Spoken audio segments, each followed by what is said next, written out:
Waalaikumsalam warahmatullahi wabarakatuh. Ini nggak terlalu kental. Ada yang lagi saum hari ini? Ini kan udah Ramadan.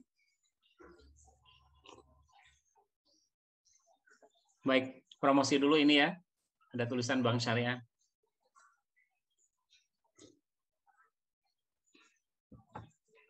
Baik, kita bicara tentang perencanaan keuangan atau anggaran keuangan, kalimat-kalimat yang mirip-mirip lah.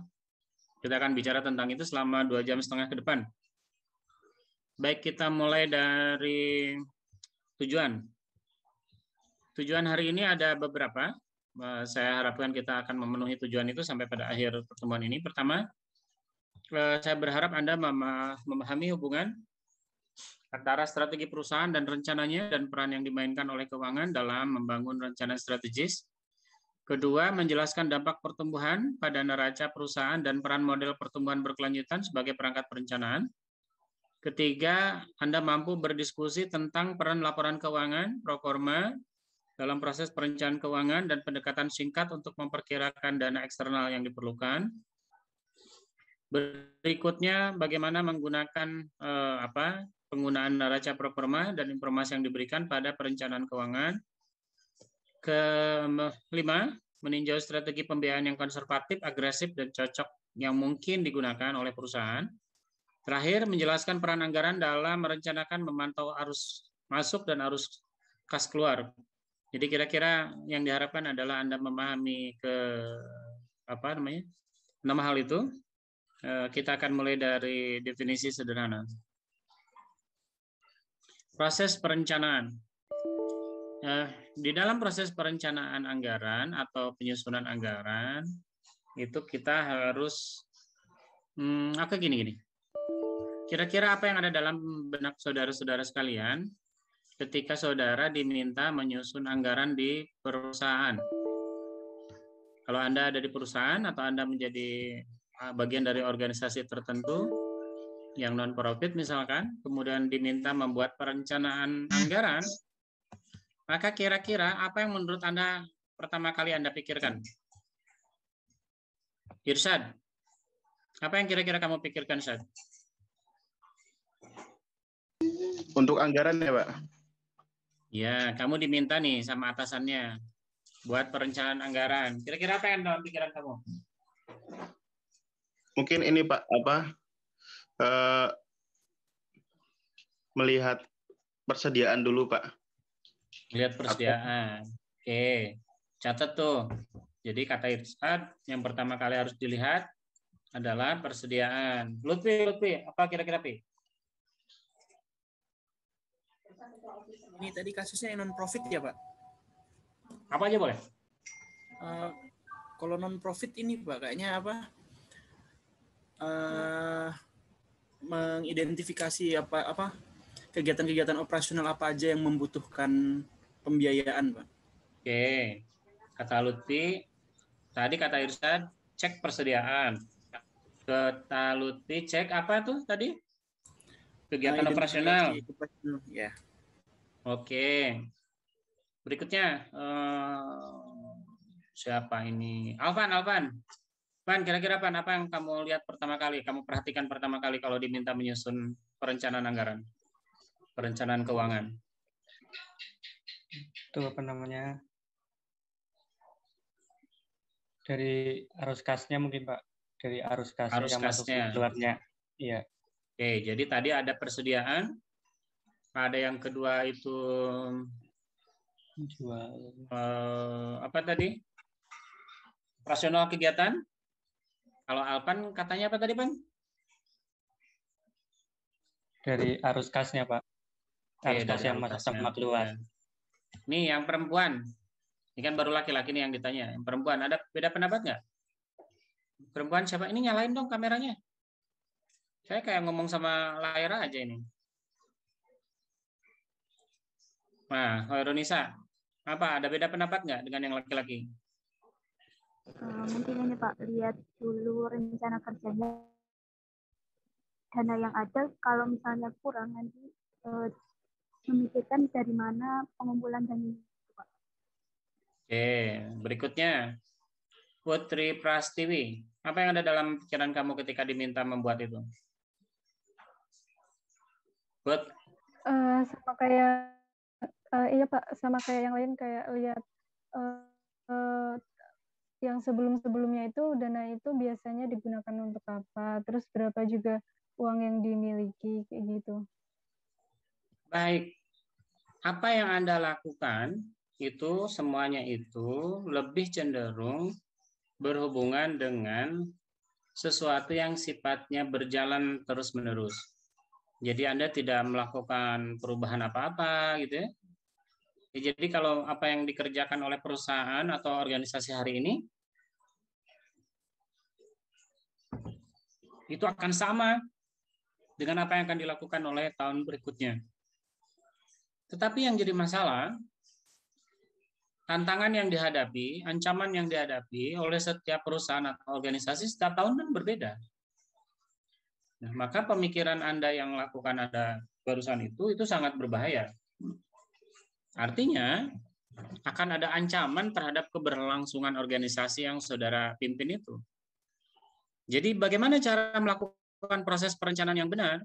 Maka proses perencanaan yang benar itu dimulai dari dengan membayangkan apa yang diharapkan di masa depan.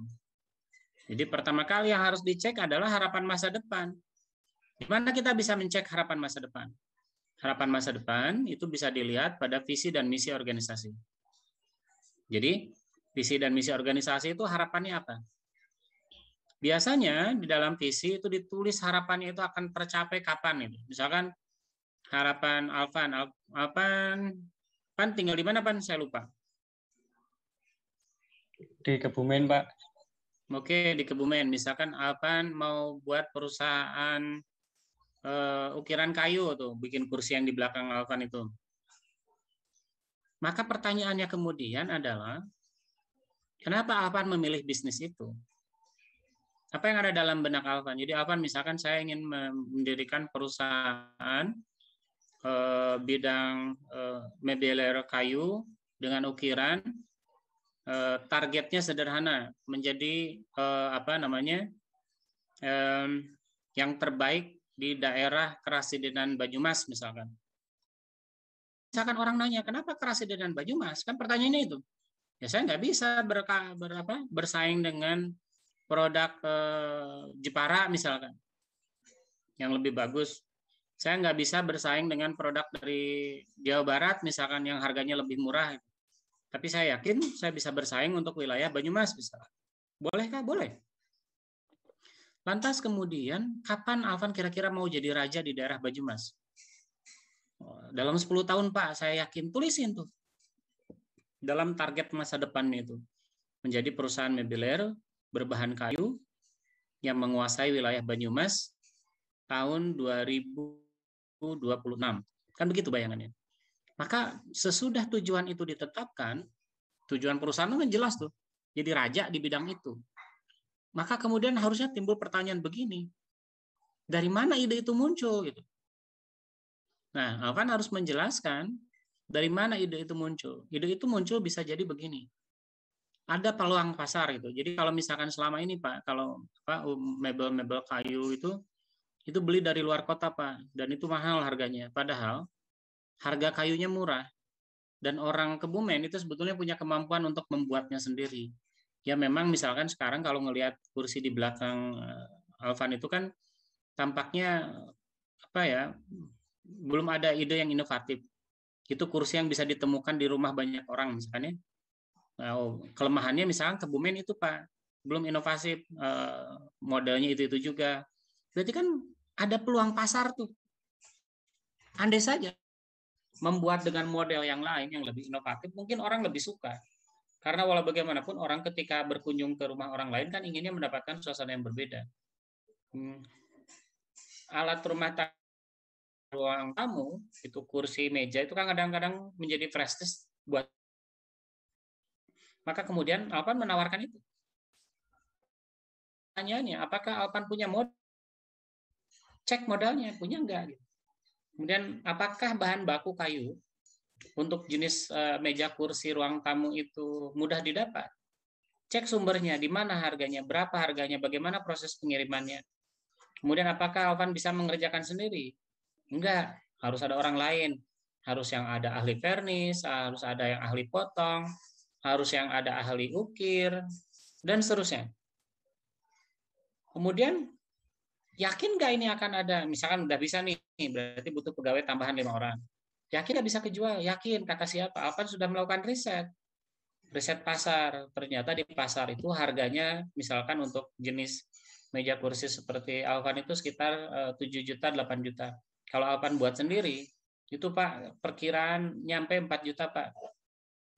Kan berarti ada kemungkinan keuntungan, ada gap antara realita harga di lapangan dengan teori yang Alvan sudah buat. Kata teori Alvan tadi, harga kursi meja seperti itu kok 4 juta. Selisihkan 4 juta. Berarti kan ada peluang masuk ke pasar, misalkan kalau orang jual 8 juta, kamu jual 7 juta atau 6 juta. Jadi kan ada selisih dengan kualitas yang sama. Nah, jadi dari proses cerita tadi itu, kita bisa paham sekarang bahwa menyusun anggaran yang baik, merencanakan anggaran yang baik, tidaklah bisa langsung mulai ujuk-ujuk mencatatkan apa yang mau kita beli, apa yang mau kita terima pada tahun depan.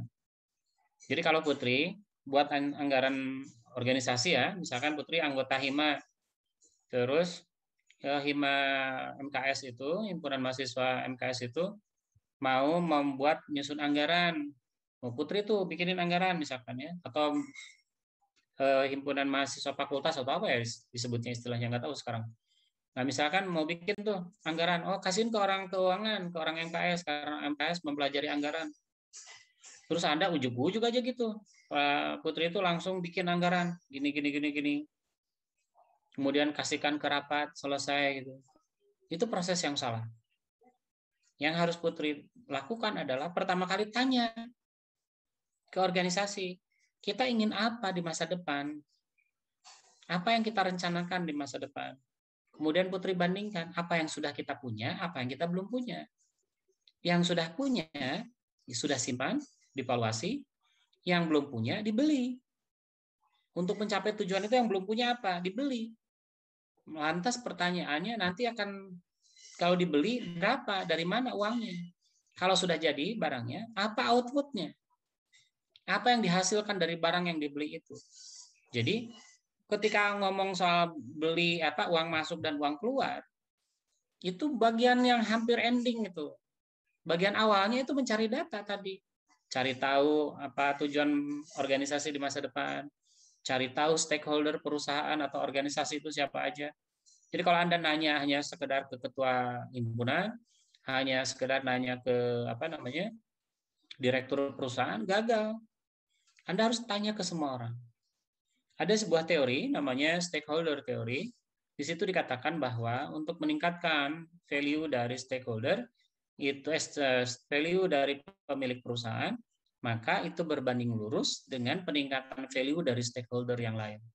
Artinya, dengan pemikiran berdasarkan based on teori tadi itu, kita harus tanya ke semua orang. Misalkan tadi Alvan mendirikan perusahaan mebeler kayu. Maka kamu tanya ke orang pemasaran, sanggup jual berapa untuk ide kamu membuat ini? Misalkan seorang pemasaran idenya bilang bikin meja kursi kayu dengan tidak lagi menggunakan bahan dasar jati, tapi bahan dasar kayu nangka misalkan ya, alasannya begini, gitu.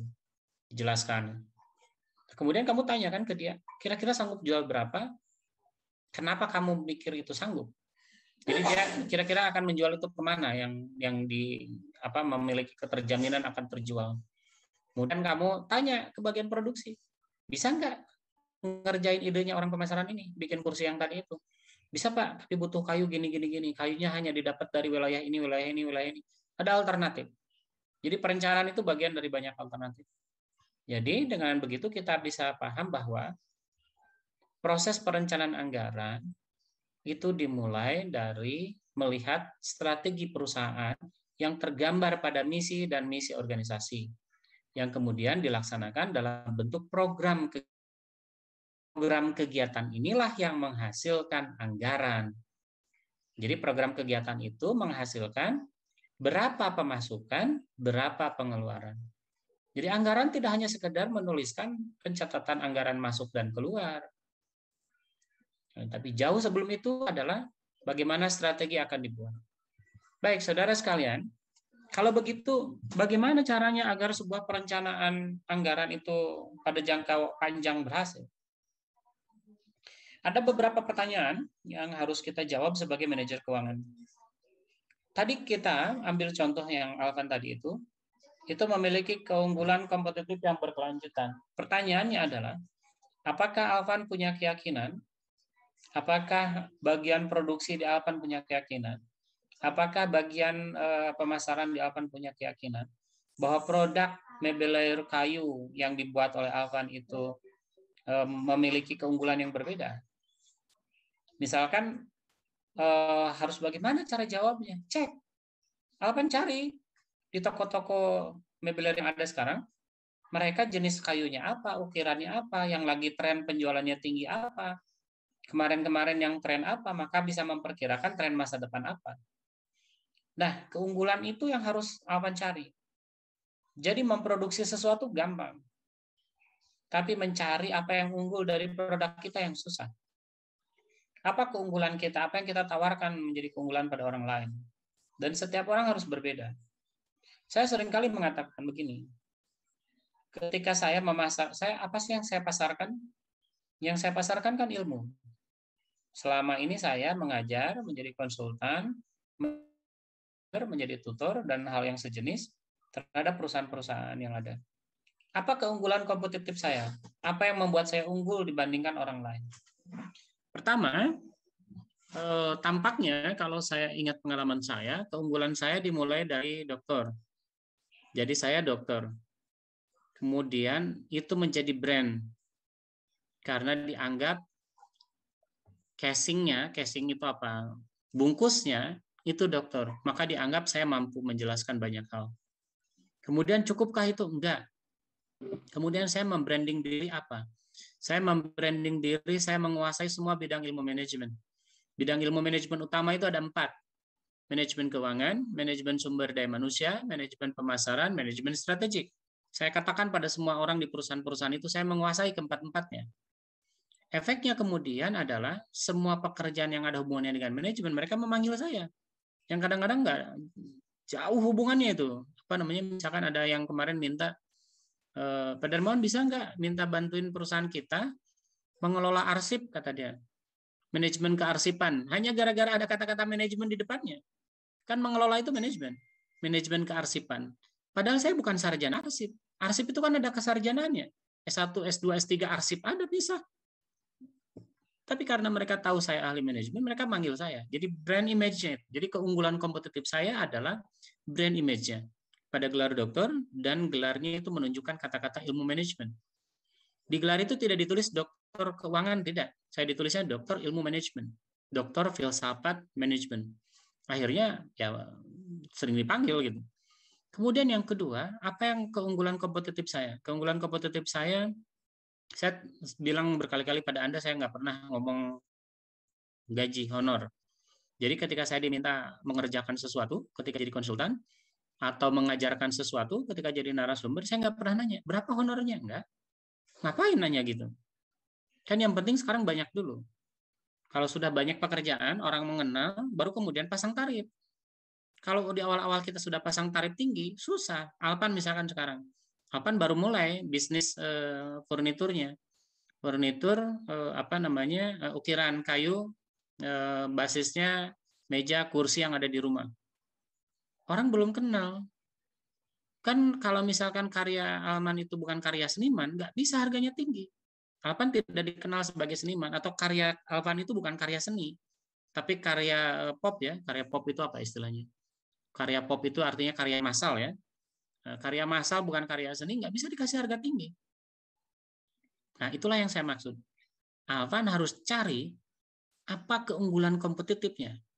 Sebagai perencana keuangan, Neni misalkan bekerja di sebuah perusahaan, kemudian Neni Nurholisah ini Nurholisah ya, itu ingin mencari apa keunggulan kompetitifnya, cari, tanya. Apa yang membedakan produk di perusahaan ini dengan produk di perusahaan orang lain?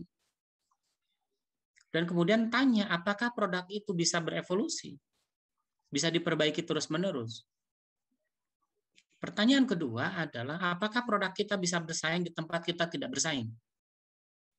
Ya, saya kasih contoh biar Anda paham.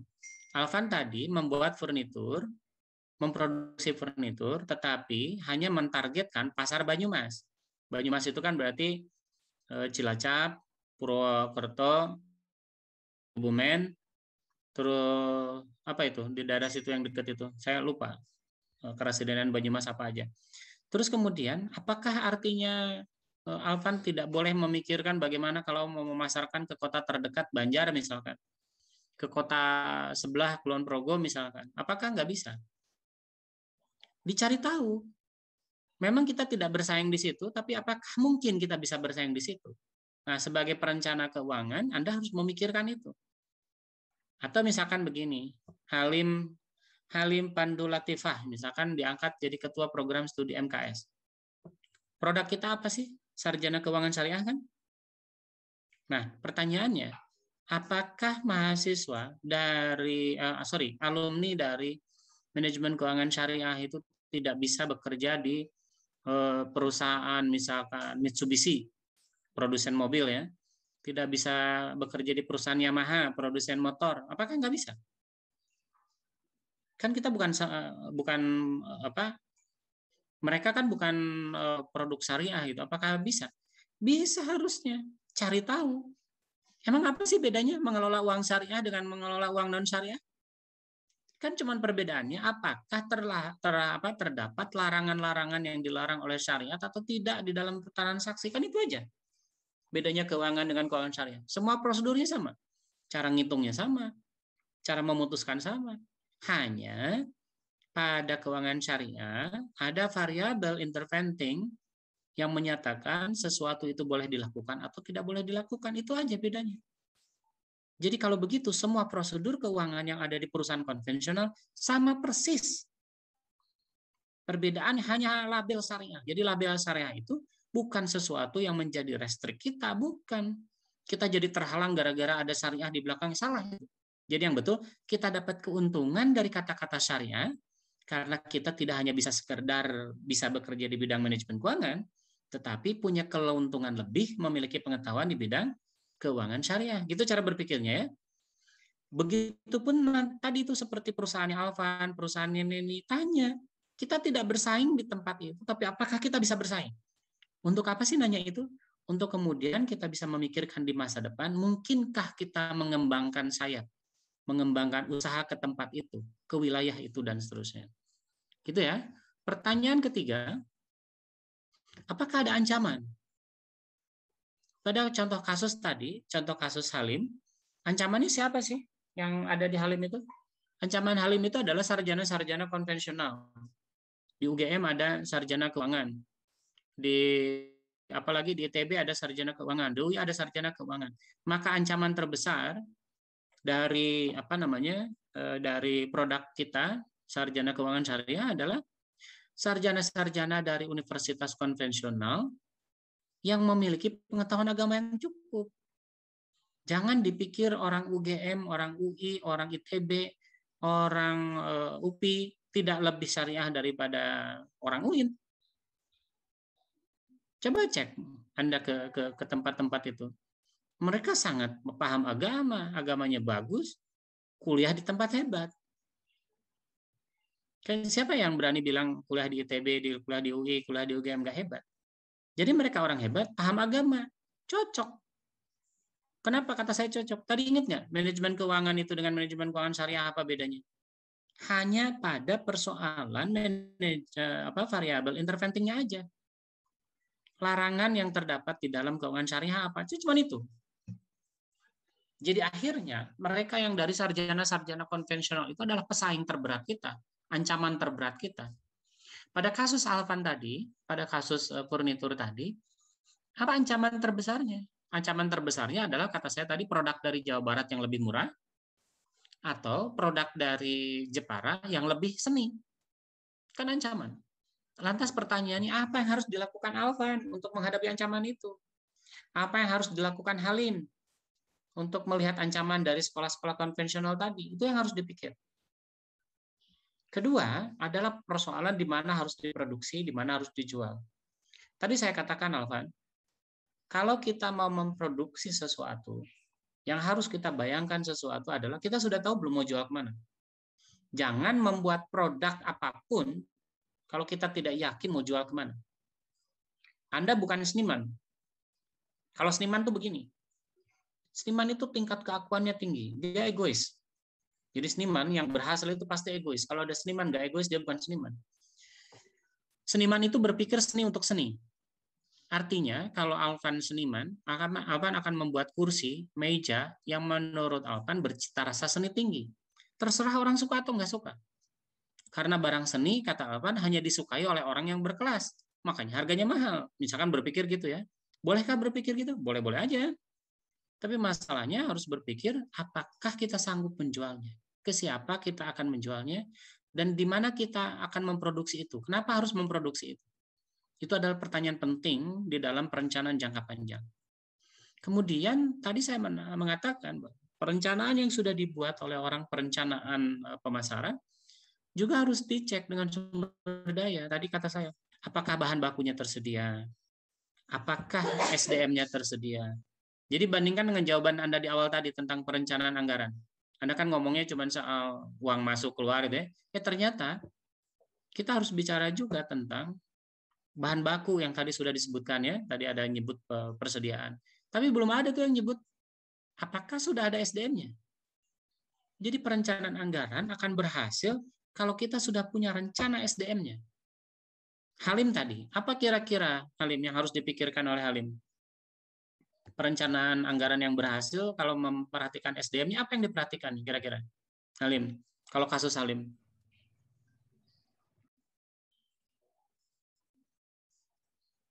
Kalau persediaan kira-kira kita dua kan tadi yang dibicarakan, sumber daya itu persediaannya, kemudian yang kedua adalah SDM-nya. Kalau kita ngitung persediaan dulu deh, kira-kira bagaimana caranya Halim melihat ancaman dari UGM, ITB, UI tadi itu bagaimana menghadapinya dari sisi SDM? Meningkatkan ini Pak, kemampuannya Pak. Kemampuan siapa? Kemampuan dari sumber daya manusianya. Siapa? Ya, pegawainya. Iya. Siapa pegawai Halim tuh? Mahasiswanya. Pada kasus Halim tadi? Bukan, dosennya. Mahasiswa kan produk. Betul nggak? SDM yang membuat produk bagus siapa? Dosen. Jadi yang Halim harus pikirkan adalah dosen semacam apa yang bisa membuat mahasiswa yang bagus yang sanggup bersaing dengan ITB, UI, UGM.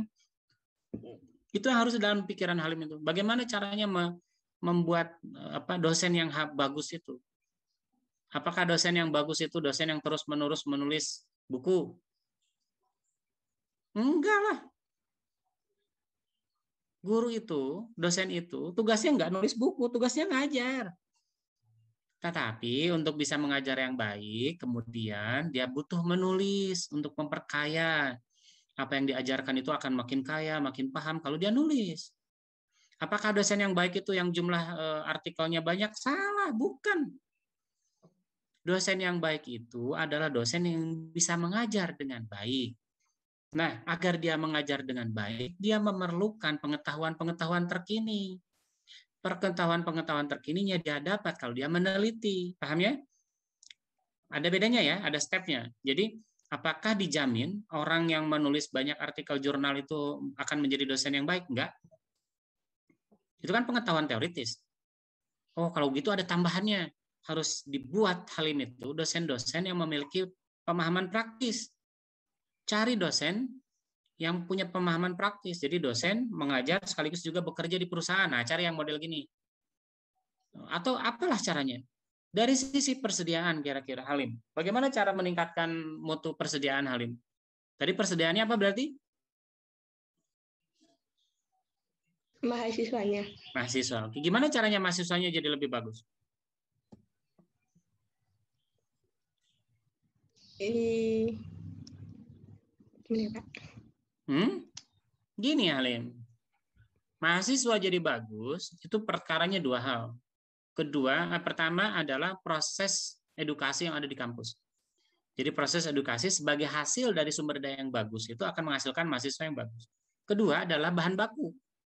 Kan kata saya mahasiswa itu produk. Bahan bakunya siapa? Bahan bakunya kamu dari SMA sana kan? Nah, biar Halim punya mahasiswa-mahasiswa sarjana yang bagus, memproduksi sarjana-sarjana yang bagus, maka harus cari produk yang bagus. Halim dulu masuk ke UIN pakai jalur apa? UMPTKIN, Pak. Bukan jalur saudara? Bukan, Pak. Gara-garanya saudaranya Bu Narsi gitu, bukan? Bukan, Pak. Ujian. Nah, jadi kan ada jalur saudara. Fatur Rahman itu jalur saudara itu sepertinya. Saudaranya rektor. Oke. Jadi bagaimana cara meningkatkan mutu dari input masuk sebagai dia bahan baku produk? Halim pikir tuh, gimana ya caranya? Caranya ada banyak. Paksa orang untuk daftar ke MKS. Gimana caranya? Cari beasiswa. Halim itu kreatif dikit, cari perusahaan-perusahaan. Cari perusahaan yang khusus mau ngasih beasiswa ke mahasiswa MKS. Misalkan ya, Halim menghubungi siapa yang sering ngasih beasiswa? Jarum. Yayasan Pendidikan Jarum, hubungi mereka yang jual rokok itu ya. Gak apa-apa, kiai-kiai kan merokok itu. Tanya ke Jarum, Yayasan Jarum bisa nggak membiayai mahasiswa MKS 2 aja tiap tahun? Kalau sudah dapat, kamu umumin tuh di koran, di media sosial. Ayo daftar ke MKS. Kalau kamu pinter, daftar ke MKS gratis biaya pendidikan seumur hidup. Dikasih uang saku sekian gitu ya. Jadi seumur hidup sekolah di MKS gratis. Dikasih uang saku berapa, dikasih uang buku berapa. Orang tertarik kan? Maka orang pinter akan datang ke situ. Efeknya itu seperti efek air menetes. Awalnya yang pinter 2 orang. Tapi karena dia pinter, dia akan bisa minterin teman-teman sekitarnya. Itu namanya teorinya tutor sebaya. Pembelajaran yang berhasil itu relatif gara-gara tutor sebaya. Halim pinter, kemudian ngajari Putri, Putri ikut pinter. Itu akan lebih mudah daripada saya ngajarin Putri langsung. Paham? Nah, jadi kalau misalkan 1-2 produk sudah bagus, itu bisa menelurkan produk-produk yang lain yang bagus. Logika kedua adalah, ketika kemudian 2 orang ini lulus, atau ketika mereka masih mahasiswa, dia sering memenangkan lomba apa, membawa harum nama prodi kita jadi terkenal, kemudian dia lulus kemudian jadi direktur ini, jadi manajer keuangan di mana, sering dipanggil orang untuk bercerita, oh saya sekarang jadi direktur keuangan di BCA itu gara-gara saya lulusan MKS tuh. Wah, orang tertarik. Jadi kalau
saudara sekalian.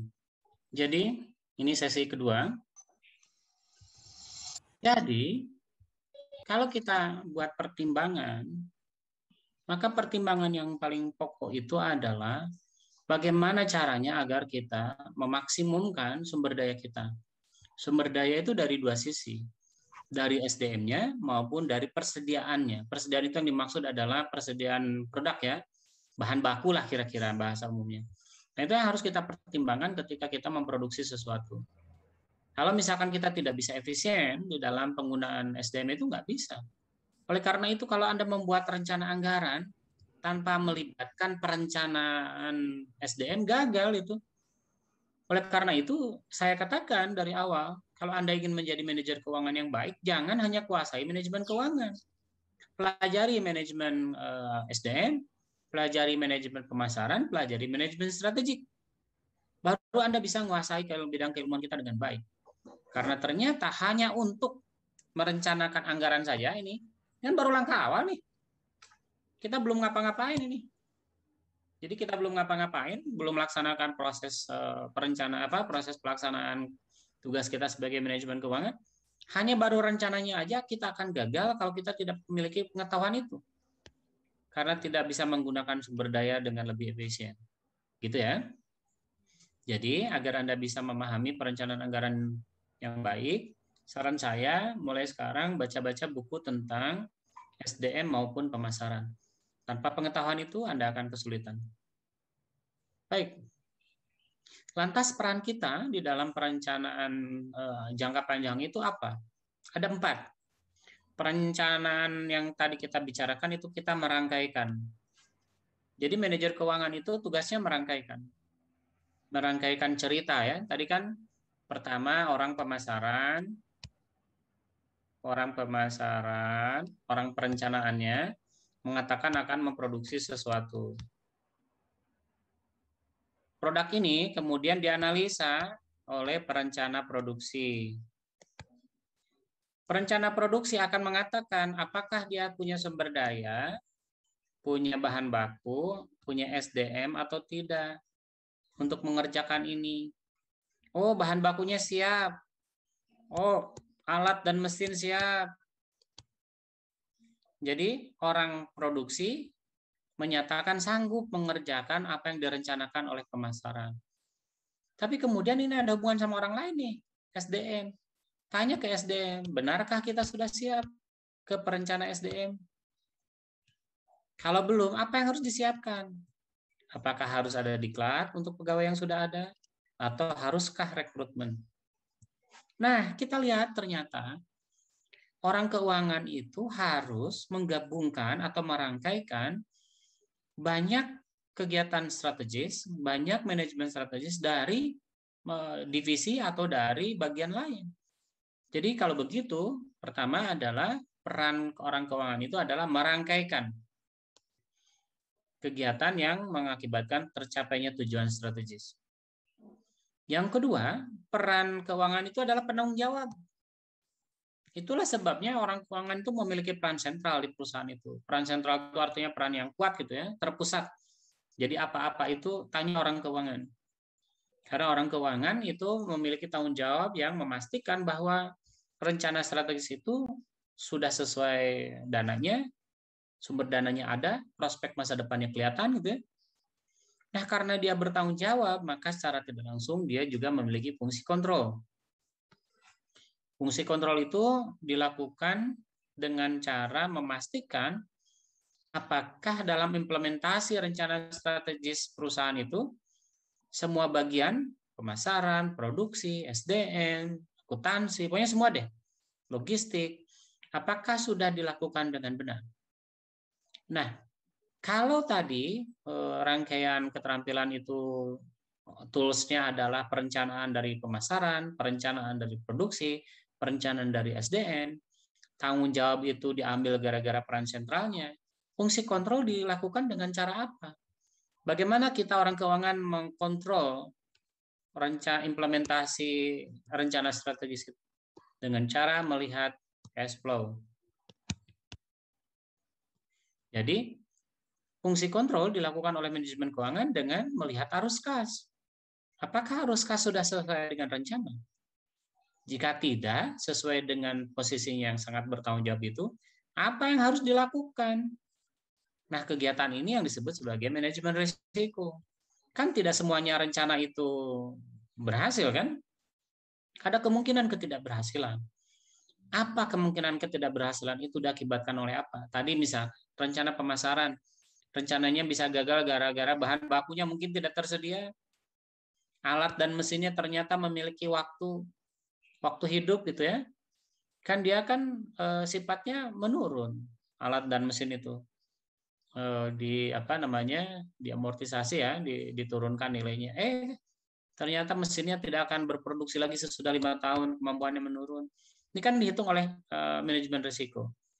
Jadi peran keuangan di dalam perencanaan keuangan itu ada 4. Berfungsi untuk merangkaikan, berfungsi sebagai penanggung jawab, berfungsi sebagai kontrol, terakhir adalah fungsi manajemen risiko. Kalau kita lihat, pada intinya persoalan perencanaan anggaran itu sama sekali bukan persoalan apakah kita sudah melakukan kegiatan atau tidak, bukan. Tetapi apakah ada pertumbuhan atau tidak. Itulah sebabnya saya tadi menyalahkan proses perencanaan anggaran yang Anda buat. Anda kan buatnya langsung membuat belanja ini, belanja itu, butuh uang berapa. Enggak. Yang pertama kali ditentukan itu targetnya dulu. Karena perusahaan atau organisasi menjadi baik, menjadi berkembang kalau ada target pertumbuhan. Misalkan tadi, kalau target Anda, siapa tadi, Halim itu terlalu sederhana. Targetnya kan, biasanya nih, target kampus itu begini. Sekarang yang daftar 1.000 orang, maka yang harapannya nanti yang daftar 1.100 orang. Yang ini yang lulus harapannya ya yang keterima itu 190 orang misalkan ya, atau 100 orang. Kemudian dari yang 100 orang ini yang lulus harapannya 95 orang. Jadi yang tidak lulus, gagal, drop out itu 5 orang. Apakah cuma segini? Enggak, mereka kan kemudian berharap tumbuh.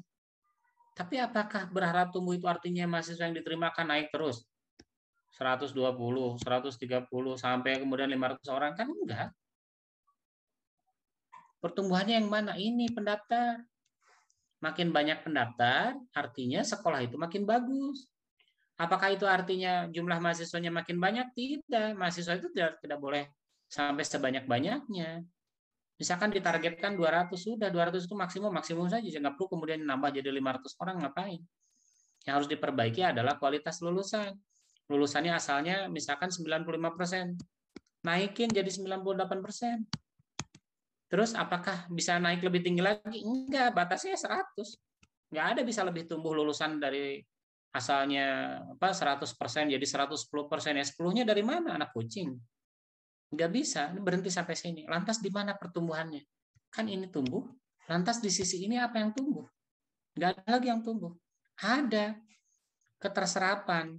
Jadi dari 95%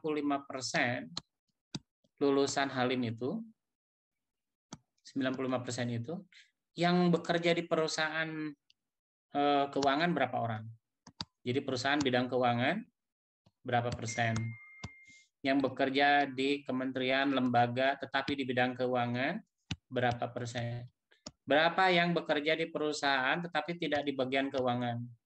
Berapa yang bekerja di kementerian, lembaga, tapi non-keuangan? Berapa orang yang berwira swasta? Berapa orang yang melanjutkan studi ke S2? Berapa orang yang tidak bekerja? Ini data ini yang disebut tumbuh itu. Jadi Halim berhasil kalau berhasil meningkatkan ini. Pertanyaannya, apakah Halim punya data ini? Berapa orang yang bekerja di kementerian? Berapa orang yang bekerja di perusahaan? Punya nggak data ini? Kalau nggak punya, berarti Halim bukanlah ketua program studi yang baik. Gimana kita bisa merencanakan masa depan organisasi kalau datanya tidak ada? Ingat kata saya tadi, yang penting adalah ketercapaian tujuan. Anggaran itu ketercapaian tujuan. Lantas tujuannya apa? Kalau nggak punya data, nggak punya tujuan. Kalau tadi produksi furnitur, apa tujuannya? Tujuannya tentu saja menjual furnitur yang banyak, laba yang tinggi. Karena kalau furnitur dijual banyak, labanya rendah, ngapain juga. Jadi laba tetap harus tinggi. Ujungnya laba. Bagaimana ukuran laba? Kalau ini kan ukurannya kan jumlah produksinya mahasiswanya. Mahasiswa kan produk. Kalau dari furnitur apa produknya tadi? Kursi, meja.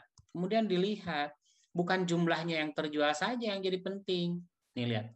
Bukan hanya penjualannya saja yang penting. Tetapi labanya. Bagaimana menghitungnya? Anda kan menginvestasikan uang sejumlah tertentu. Berapa laba untuk setiap investasi perubahan? Investasi kan berubah nih. Naik dari tahun 2001 sampai 2005 itu naik terus investasinya. Apakah returnnya juga naik terus? Jangan-jangan investasi naik terus, returnnya tidak naik terus. Harusnya pertumbuhan investasi itu berbanding lurus dengan pertumbuhan return. Jadi di lembaga bisnis itu, cek. Ujungnya pasti laba. Kenapa? Tujuan tadi kan masih ingat, tujuan dari perusahaan itu adalah memastikan kemakmuran dari pemilik perusahaan. Kemakmuran itu didapat dari laba yang tinggi. Nah, return on investment kadang-kadang dipersandingkan dengan return on asset.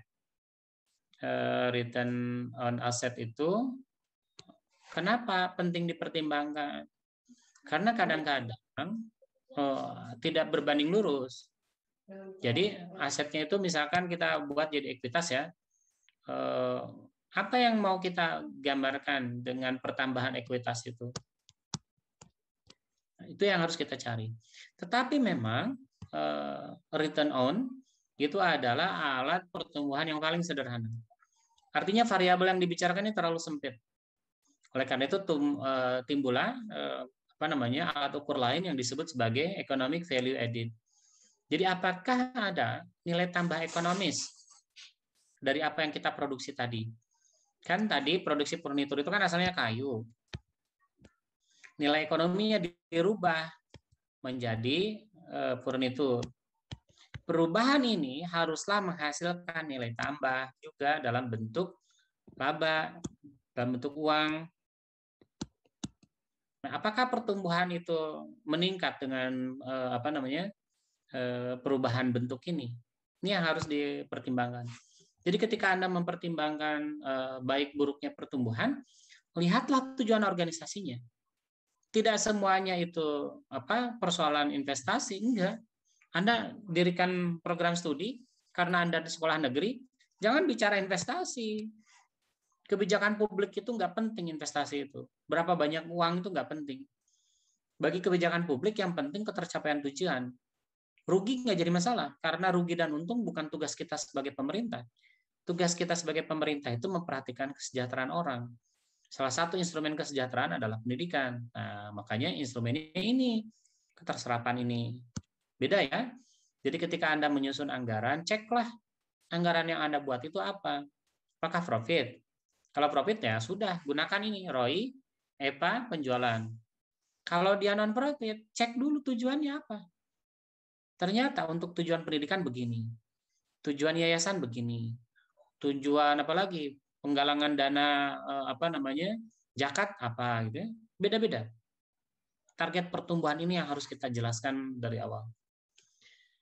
Nah, model pertumbuhan berkelanjutan itu ada banyak.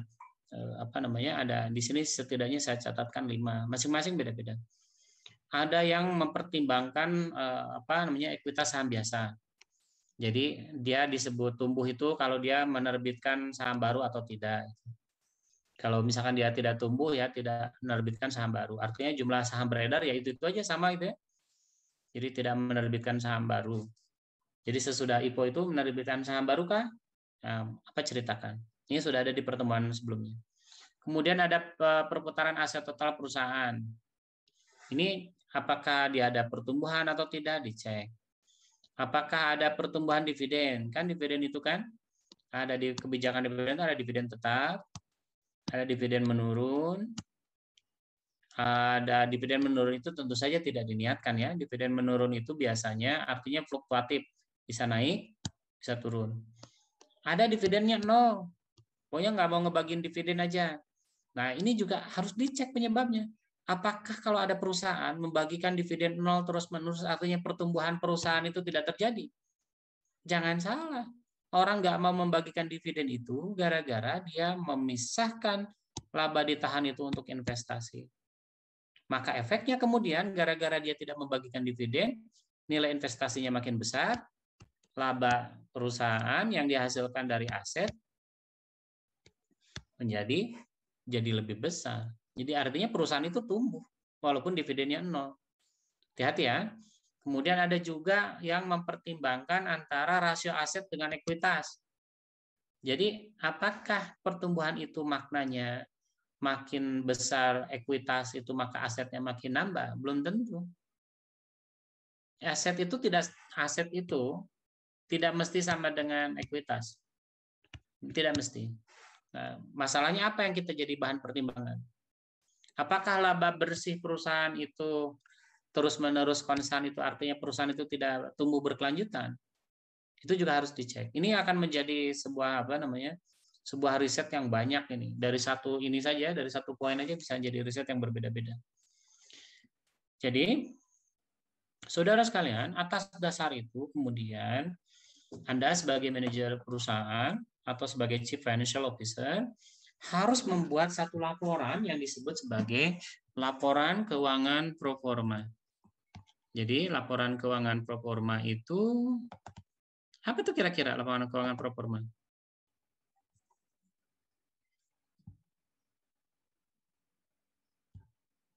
Ada yang bisa? Yusril, apa itu laporan keuangan pro forma? Yusril?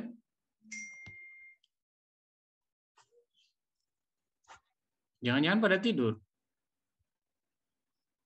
Nyalain. Man, apa itu laporan keuangan pro forma, kan?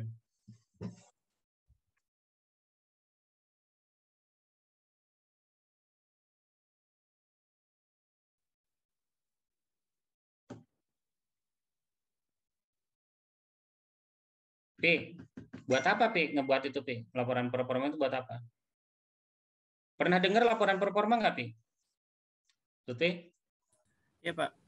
Pernah dengar nggak istilah laporan pro forma? Belum Pak. Kata Mbak Rahman itu tadi membuat perkiraan itu katanya. Kira-kira buat apa kita buat itu? Untuk pengukuran mungkin Pak. Oke, boleh buat pengukuran.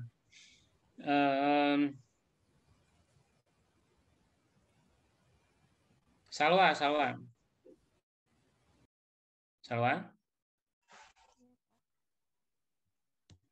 Salwa pernah dengar laporan pro forma?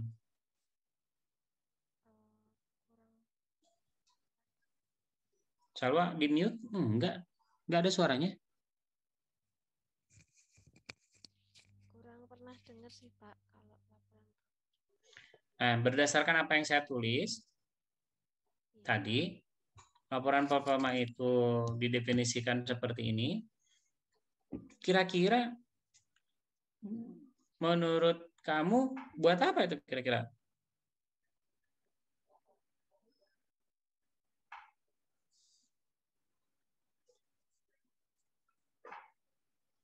Untuk melihat kesehatan dan kekuatannya dari keuangannya.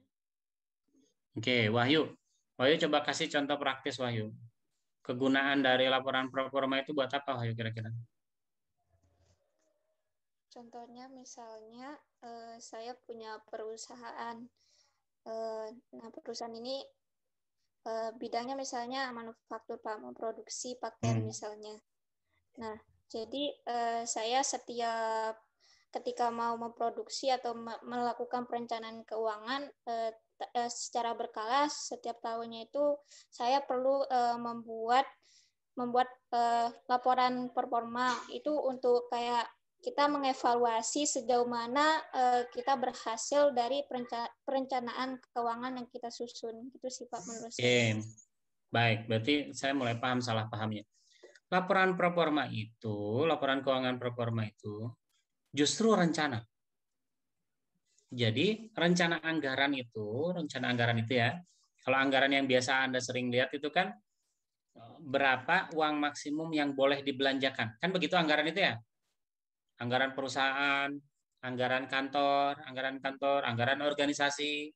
Itu kan gambarannya begitu kan? Berapa uang yang boleh dibelanjakan untuk jenis kegiatan tertentu. Nah, dalam perencanaan keuangan modern, itu tidak itu saja. Tidak anggaran yang selama ini kita lihat saja.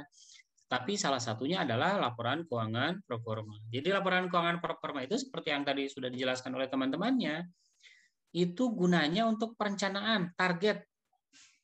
Jadi misalkan targetnya minggu ini akan dapat uang berapa, dari siapa, kapan, Berapa banyak?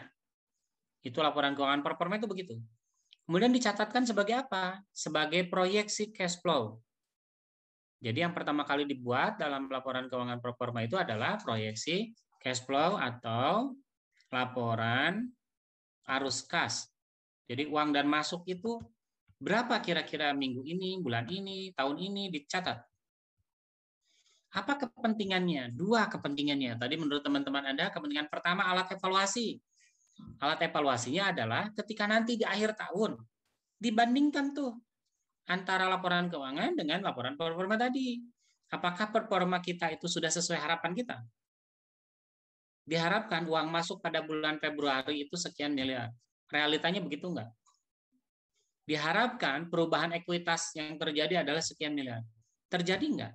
Nah, itu yang diharapkan. Sementara anggaran yang selama ini Anda bayangkan, anggaran itu kan anggaran belanja, betul nggak? Nah, sementara saya katakan tadi, menyusun perencanaan keuangan semata-mata menyusun anggaran belanja adalah hal yang salah. Karena Anda justru harus memperkirakan strategi perusahaan ke depan. Berapa sih? Apa sih yang dituju oleh perusahaan? Berapa sih sumber daya yang dibutuhkan untuk mencapai itu? Jika sumber daya itu dibutuhkan dalam bentuk divaluasi dengan uang, berapa banyak uang yang dibutuhkan untuk itu? Kemudian logikanya kalau keluar uang, ada uang masuk. Pertanyaannya, berapa uang yang akan dihasilkan dari uang yang keluar itu? Nah, itulah fungsi dari laporan performa tadi. Anda akan sering menemukan laporan performa ini dalam bentuk proyeksi cash flow. Proyeksi cash flow, proyeksi neraca, proyeksi laba rugi, proyeksi perubahan ekuitas gitu ya. Jadi Anda akan menemukan itu. Apa gunanya? Sekarang udah tahu. Yang guna kedua adalah ketika kita berhubungan dengan eksternal. Misalkan Irsyad mau diriin perusahaan. Perusahaannya pembuat gorden. Jadi khusus buat gorden. Jadi Irsyad membuat gorden kemudian mengajukan pinjaman ke bank. Maka bank biasanya tanya apa? Bank yang baik bukan nanya mana anggunannya. Ini anggunannya apa? Enggak akan. Bank itu enggak akan nanya itu. Bank itu akan nanya, berapa perkiraan pendapatan perusahaan Anda di masa depan? Kalau saya kasih uang sekarang, sesuai dengan apa yang Anda harapkan, minggu depan ada berapa pemasukan uang ke Anda itu?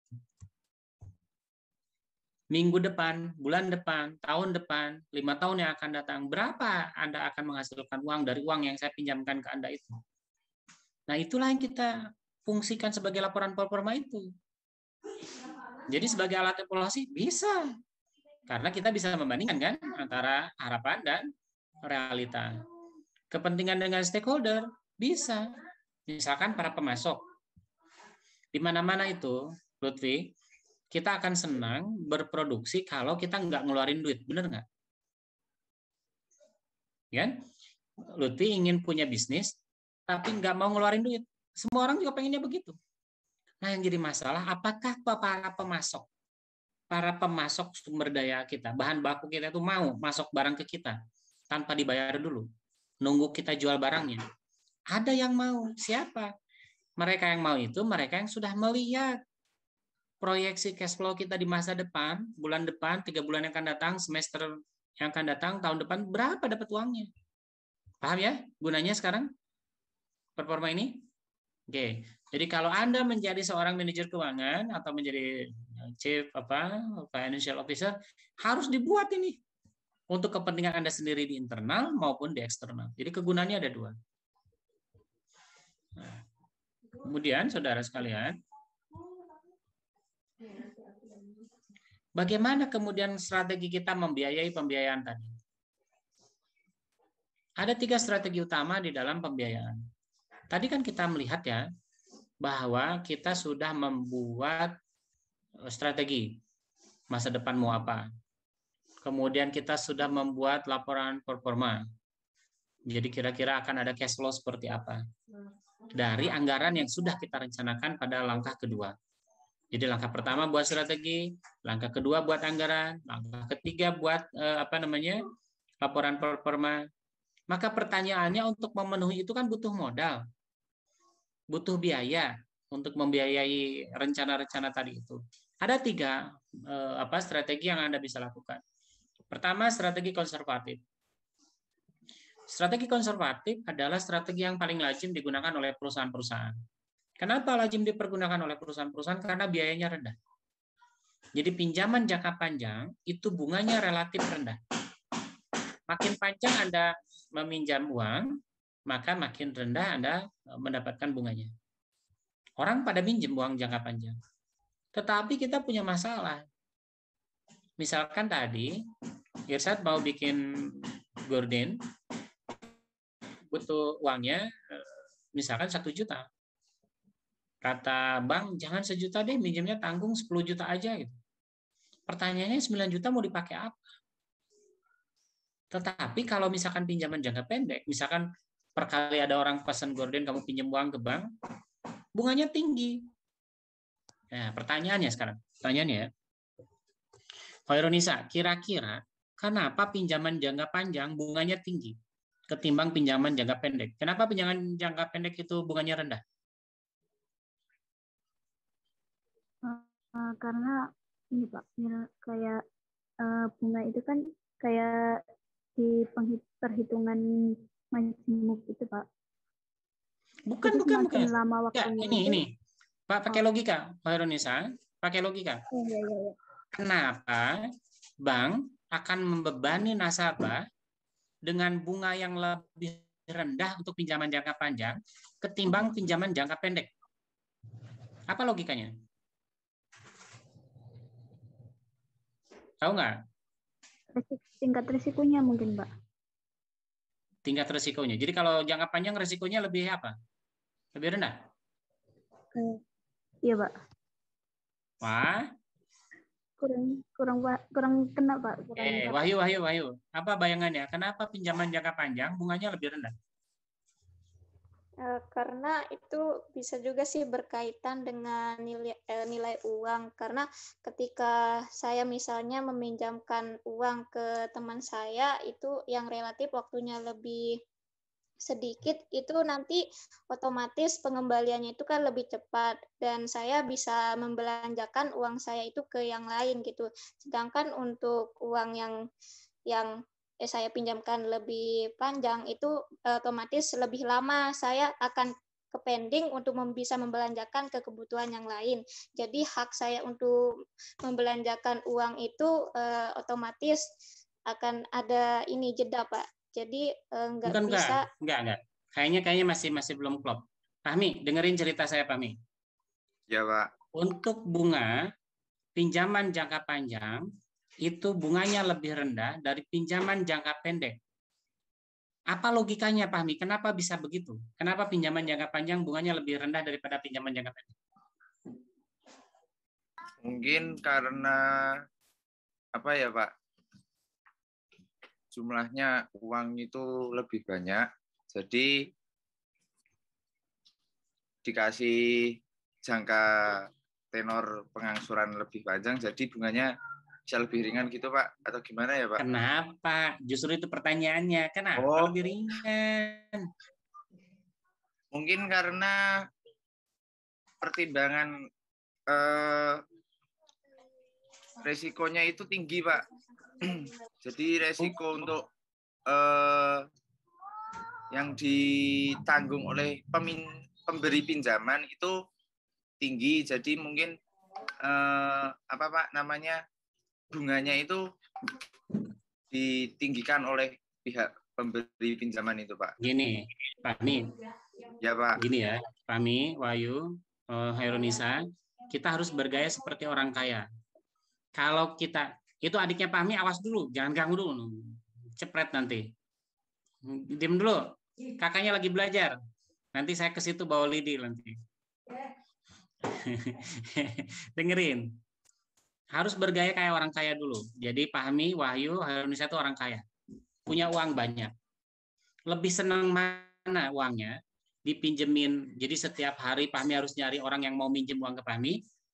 Atau sekali aja kemudian Fahmi diem. Lebih senang mana? Lebih senang sekali, terus diem usaha untuk mengembalikan yang banyak jadi itu. Jadi bank juga sama. Bank itu sama kayanya sama Fahmi barusan. Orang kaya itu di mana-mana. Pengen kerja sedikit dapat uang. Itulah sebabnya bank akan lebih suka orang yang meminjam jangka panjang. Jadi kalau kita pinjam uang buat beli mobil, beli rumah, bunganya pasti lebih pendek daripada bunga yang sifatnya mingguan, bulanan. Kenapa? Kalau yang pinjaman jangka pendek, si pemilik uang, si orang kaya itu minggu depan dia harus mikir lagi, wah ini duit udah kembali lagi nih, harus dipinjemin ke siapa ya? Kan capek. Paham? Jadi logika awalnya adalah kepastian masa depan. Jadi pinjaman masa jangka panjang itu memberikan kepastian masa depan bagi pemilik uang. Resiko nomor 2. Tetapi yang penting adalah ada kepastian jangka panjang uang sekarang ada di mana. Ketimbang kalau uangnya balik lagi dan tidak ada kepastian siapa yang minjem. Ngerti ya? Jadi banyak orang kemudian suka pada pinjaman jangka panjang ini. Konservatif ini. Tapi buat kita orang yang meminjam uang ada resiko. Apa resikonya? Nggak butuh segitu duitnya juga atau gimana? Ya, kalau gaya orang Sunda gitu ya, gaya ngomongnya itu ada nadanya. Gimana ada butuhnya juga cuma 5 juta, ngapain saya minjem 10 juta? Kan nggak mikir gitu kata orang Sunda tuh. Memang nggak mikir. Minjemnya 10 juta, yang butuhnya 5 juta. Tapi dengan uang hanya minjem 10 juta ini, saya akan dapat bunga yang lebih kecil. Itu iming-imingnya. Jadi iming-imingnya itu adalah kalau saya minjem 10 juta, maka jangkanya akan menjadi memanjang dan bunganya jadi lebih kecil. Wah, tertarik nih. Ya sudah deh dipinjam. Lantas yang jadi masalah uangnya mau dikemanain gitu. Nah, kemudian orang-orang yang meminjam, jadi dari versi si peminjam, dia kemudian akan menyimpan uang dalam banyak instrumen. Biasanya instrumen keuangan ya, sekuritas dan seterusnya. Tetapi itu beresiko. Kenapa beresiko? Di mana-mana juga yang namanya sekuritas itu beresiko dan resikonya tinggi. Bisa naik, bisa turun, kita nggak pernah tahu. Nah, berdasarkan pertimbangan itu kemudian orang mengambil strategi kedua. Jadi strategi kedua itu meminjam jangkanya pendek. Jangkanya pendek. Dia punya resiko, ada resikonya. Gara-gara minjamnya jangka pendek, bunganya tinggi. Kan tadi sudah diceritakan kan? Kata si peminjam, saya nggak peduli deh. Daripada saya minjem uang jangka panjang, terus uangnya nggak mau saya pakai juga, mau ngapain gitu. Nambah-nambah waktu masa pinjaman itu. Kan ada orang ya, nambah-nambah waktu masa pinjaman agar bunganya lebih rendah. Lo ngapain? Saya butuhnya sekarang misalkan ya. Jadi dalam transaksi para pedagang kecil, IKM itu sering tuh minjem kayak gitu. Man, pinjem uang deh 10 juta. Kenapa? Saya mau nulis bukunya biayanya 10 juta. Besok langsung dibeli sama mahasiswa. Dibayar tuh sama mahasiswa 11 juta. Ada selisih kan 1 juta. Nah, 1 juta buat kamu 500, buat saya 500. Sama-sama seneng kan? Ngerti nggak maksudnya? Tapi ada resiko. Bagi pemilik uang, resikonya adalah dia kebingungan kapan-kapan dia harus minjemin ke siapa uang itu. Bagi kita yang meminjam, resiko yang seperti ini adalah kalau pas pada waktu itu Pak Rahman udah minjemin duitnya ke orang lain, kita minjem dari siapa? Efeknya bunganya akan makin tinggi. Kan apa? Teori kelangkaan itu, makin langka sebuah produk dan jasa, maka harganya makin tinggi. Ketika kita minjem uang dari seseorang yang biasanya murah, kemudian uangnya menjadi langka, harganya makin tinggi. Saya udah yakin nih dari Arman, saya biasa kok minjem 10 juta sampai 200 juta. Pas minjem lagi nggak ada. Ada risiko berarti. Jadi ada risiko yang membayangi strategi agresif. Jadi strategi agresif ini hanya meminjam ketika butuh aja. Bahayanya adalah gimana kalau nggak ada yang ngasih pinjam, celaka juga. Maka kemudian ada strategi ketiga, strategi pencocokan. Pada strategi pencocokan ini dia menyesuaikan dengan musim. Kan berbisnis itu kan ada musim lagi banyak duit gitu ya. Musim bokeh gitu, musim sengsara, kan bisnis itu begitu. Lebaran ini industri pakaian, makanan pasti lagi maju-majunya, betul nggak? Terus industri karoseri ya, industri karoseri itu industri perbaikan cacat mobil. Kan banyak tuh orang mobil-mobil yang rusak-rusak, kegores-gores menjelang Ramadan dia cat ulang gitu ya. Bayar 10 juta, mahal amat. 10-14 juta untuk ngecat mobil. Tujuannya apa? Biar ketika pulang kampung tampak seperti pakai mobil baru. Berarti ada musimnya dong kalau gitu. Jadi dalam bisnis itu ada musimnya. Nah, musim inilah yang harus Anda perhatikan sebagai manajer keuangan. Bagaimana pola kebutuhan keuangan itu tercipta? Pada bulan apa Anda butuh uang? Pada bulan apa Anda akan mengeluarkan uang? Pada bulan apa Anda akan menerima uang? Nah, bulan-bulan itu Anda pelajari polanya di perusahaan Anda. Nanti kan ada di laporan keuangan ya, analisis laporan keuangan. Cek, apakah ada pola itu? Jika iya, maka pada saat itulah Anda memutuskan meminjam uang. Jadi waktunya sudah kebayang nih. Kalau agresif tadi kan waktunya nggak kebayang. Agresif itu saya butuh uang sekarang, minjem sekarang. Kalau pencocokan begini, saya tahu menjelang Ramadan, saya sebagai orang yang berbisnis di bidang kuliner pasti membutuhkan modal uang yang lebih banyak karena permintaan akan naik. Maka saya sudah ancang-ancang tuh di awal tahun itu, ketika saya menyusun anggaran itu, saya nyusun anggaran, saya nyusun laporan proforma, saya udah kebayang tuh. Pada bulan April saya akan butuh tambahan modal 100 juta. Maka saya sudah ngomong ke Pak Turhaman, Man, jangan lupa ya, saya nanti buat opsi peminjaman 100 juta. Opsi itu kan bisa diambil, bisa tidak ya. Tapi sudah sama-sama janji nih, sama-sama janji. Pak Turhaman seneng nggak? Seneng. Karena dia sudah punya bayangan di masa depan ada akan orang minjem uang ke dia. Saya seneng, akan ada kepastian uang di Pak Turhaman sebesar uang segitu. Bunganya sudah ditentukan di awal, bunganya sekian. Sama-sama seneng kan semua orang? Nah, itulah strategi yang ketiga. Strategi ketiga itu biasanya digunakan oleh banyak perusahaan yang relatif lebih kecil. Jadi strategi ini biasanya strategi untuk perusahaan-perusahaan kecil dan syaratnya dia punya pola.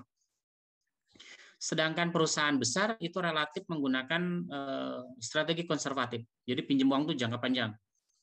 Obligasi 10 tahun, 20 tahun gitu. Nanti Pak gimana, uangnya kan sekarang udah terkumpul. Ya nggak apa-apa buat investasi ulang. Gitu. Kalau obligasi 10 tahun, artinya kan dia nggak akan ngembaliin uang itu, walaupun uangnya sudah ada dari keuntungan dagang, sampai 10 tahun ke depan, 20 tahun ke depan. Benar nggak? Terus uangnya mau buat apa? Ngapain bikin-bikin bunga? Enggak, buat investasiin ulang. Nah, kalau perusahaan besar itu biasanya obligasinya jangka panjang. Nggak ada perusahaan besar, semacam misalkan Indofood ya, minjem uang 100 juta, nanti minggu depan dikembaliin. Nggak akan. Mana ada perusahaan kayak gitu. Nah, perusahaan yang ngambil uang jangka pendek biasanya perusahaan yang lebih kecil. Nah, definisi lebih kecil, definisi perusahaan besar kecil, definisi pinjaman jangka pendek atau jangka panjang, besarnya juga relatif. Jadi tidak ada ya, ukurannya berapa tidak ada. Itu relatif. Makanya untuk melihat besar kecil perusahaan, untuk melihat pendek panjangnya pinjaman, lihatlah sektornya masing-masing. Nanti kan Anda mempelajari per sektor ya. Nah, lihatlah sektornya masing-masing. Baik, kita lanjutkan.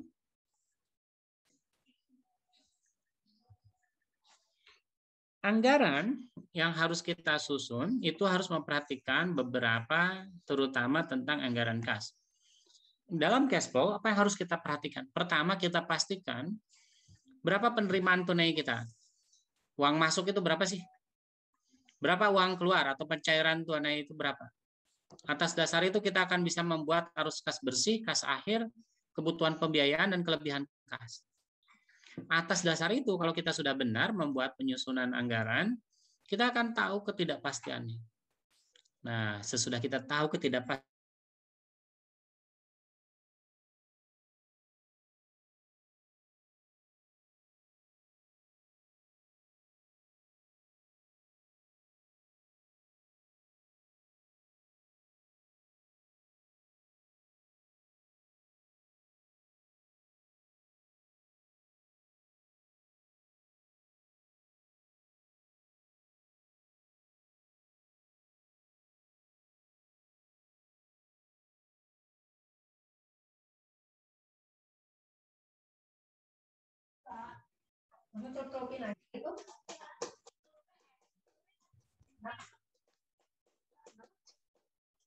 ngobrol dulu.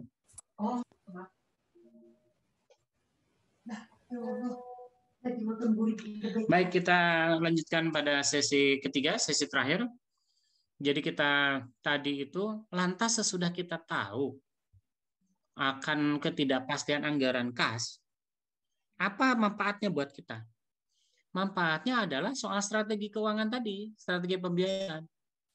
Jadi berapa sih banyaknya kita boleh minjem gitu? Berapa lama sih kita harus minjem? Itu tergantung dengan ketidakpastian anggaran kas. Ketidakpastian ini dalam bentuk deviasi dari anggaran akan kita ketemu berapa persen kemungkinan penyimpangan. Jadi kalau kita sudah menganggarkan, kemudian ada penyimpangan, berapa persen penyimpangan itu terjadi? Artinya kalau kita kemudian mencari pendanaan eksternal, tahu sekarang kita harus cari pinjaman berapa. Misalkan tahun ini kita akan membuat proyek beberapa yang kira-kira membutuhkan uang sekitar 150 juta. Apakah kita akan meminjam dengan uang 150 juta? Jangan. Buat proyeksi kegagalan. Kira-kira kalau gagal proyek ini tidak sesuai dengan harapan, berapa persen kemungkinan ketidaksesuaiannya itu? Nah, diukurnya dengan ketidakpastian anggaran kas. Kalau tadi ketidakpastian ukurannya 5%, biasanya kalaupun nggak ada itu biasanya 2,5% pasti dianggarkan. Jadi kalaupun misalkan kita yakin 100% proyeknya berhasil, tetap 2,5% biasanya dianggarkan. Jadi nanti pinjaman eksternalnya ya 100% tambah 2,5% tadi itu. Itu caranya, gunanya untuk menyusun anggaran kas itu ya. Itu gunanya juga mendapatkan ketidakpastian anggaran kas. Saudara sekalian, dari cerita saya sepanjang hari ini, ada 2 poin penting yang harus Anda catat. Pertama, bahwa yang paling penting di dalam tugas Anda menjadi manajer keuangan adalah memperhatikan pola keuangan perusahaan Anda, pola cash flow, pola uang masuk dan keluar. Buat polanya, buat perkiraan. Pola itu artinya begini, sesudah 1, 2, 3, maka berikutnya 4. Sesudah 1, 2, 4, maka berikutnya 6. Nah, di tempat Anda, bulan ini akan menerima uang berapa, bulan depan akan menerima uang berapa, bulan berikutnya kira-kira akan menerima berapa. Cari polanya, bagaimana pola keuangannya terbentuk, itu yang harus Anda cari. Kedua, Anda harus memastikan apa yang menyebabkan perlambatan atau percepatan dari apa yang Anda perkiraan tadi. Jadi poin penting di dalam tugas kita sebagai manajer keuangan adalah memastikan bagaimana sebuah anggaran bisa lebih cepat terjadi atau lebih lambat terjadi. Di mana kita dapat dari polanya? Dari sini kita tahu bahwa Anda akan sangat bagus menjadi manajer keuangan, terutama kalau Anda punya datanya. Itulah sebabnya selama bertahun-tahun MKS berdiri, saya tidak melihat bank data. Jadi misalkan begini, coba bayangkan Pak Turahman begini. Pak Turahman sekarang menjadi mahasiswa, tahun berapa sih kamu, Man? Oke, 2018. Nah, mahasiswa berikutnya 2019, ketika dapat tugas lagi dari saya, apakah dia harus cari lagi 5 tahun? Man? Kenapa? Setahun. Itu pinter. Ngerti nggak maksud saya? Saya sudah ngelihat tahun ini, kok ngapain nyari lagi? Bukankah ada dari tahun sebelumnya? Masalahnya ternyata pada tahun sebelumnya, mahasiswa-mahasiswa yang sudah lulus itu nggak ngasih juga datanya. Nah, oleh karena itu, maka Prodi, dalam hal ini saya, pemangku mata kuliah, harus mengumpulkan data itu. Dan data itu akan menjadi data publik. Jadi kalau mahasiswa nanti, misalkan Lutfi mau, kamu skripsi mau ngomong apa sih, Pi? Saya harga minyak, Pak, rencananya. Harga minyak? Perusahaan minyak? Enggak, perusahaannya transportasi, Pak. Oke, perusahaannya transportasi. Nanti kamu mungkin akan menghitung berapa determinasi harga minyak di pasaran internasional dan pasaran lokal mempengaruhi laba pada perusahaan transportasi. Kira-kira begitu? Iya, Pak. Nah, berarti kan yang dibutuhkan variabel internalnya atau variabel fundamentalnya itu kan data perusahaan transportasi di Indonesia. Kalau misalkan datanya sudah ada di saya nih, gara-gara mata kuliah analisis laporan keuangan, Lutfi kan tinggal minta ke saya, Pak, bolehkah minta saya link? Selesai kan? Nanti adik kelas Lutfi kan dipaksa sama dosennya, nggak boleh datanya, nggak boleh cuman data tahun lalu, harus misalkan 5 tahun yang akan datang, dia cuma nambah 1. Ngerti nggak kegunaannya sekarang? Itu sebabnya saya berharap proyek ini adalah proyek yang akan menjadi keberkahan bagi Anda. Begitupun keberkahan buat Prodi di masa yang akan datang. Kita akan menjadi satu-satunya Prodi yang memiliki data bank data yang lengkap gitu kan, keren juga tuh. Prodi MKS memiliki bank data. Seingat saya dulu ada yang pernah menginisiasi ini. Yang pernah menginisiasi ini Prof. Jugianto. Tapi nggak lanjut. Jadi Perjogi itu dulu saya pernah minta data tentang data harian saham. Punya dia, hebat sekali. Karena waktu itu, waktu saya melakukan riset tentang dividen tahun 2013-14, itu data keuangan yang ada di pasar itu hanya 2 tahun. 2-3 tahun lah. 3 tahun itu agak susah. Sisanya harus bayar, man. Satu variabel data, kan karena saya meneliti seluruh perusahaan di Indonesia, satu variabel data itu paling murah 12,5 juta. Kan sayang itu satu variabel. Sementara variabel penelitian saya 25 variabel. Jadi disertasi saya 25 variabel, gimana caranya, duit dari mana gitu. Akhirnya saya ngumpulin satu-satu tuh selama 3 bulan. Pak Jogi ngasihnya hanya data harga saham, sisanya saya kumpulin satu-satu. Selama 3 bulan saya masukin data laporan keuangan. Selesai. Dan selesai pas bulan Ramadan itu ya, karena bulan Ramadan nggak ada kegiatan, pekerjaan di kantor menurun, akhirnya tamat.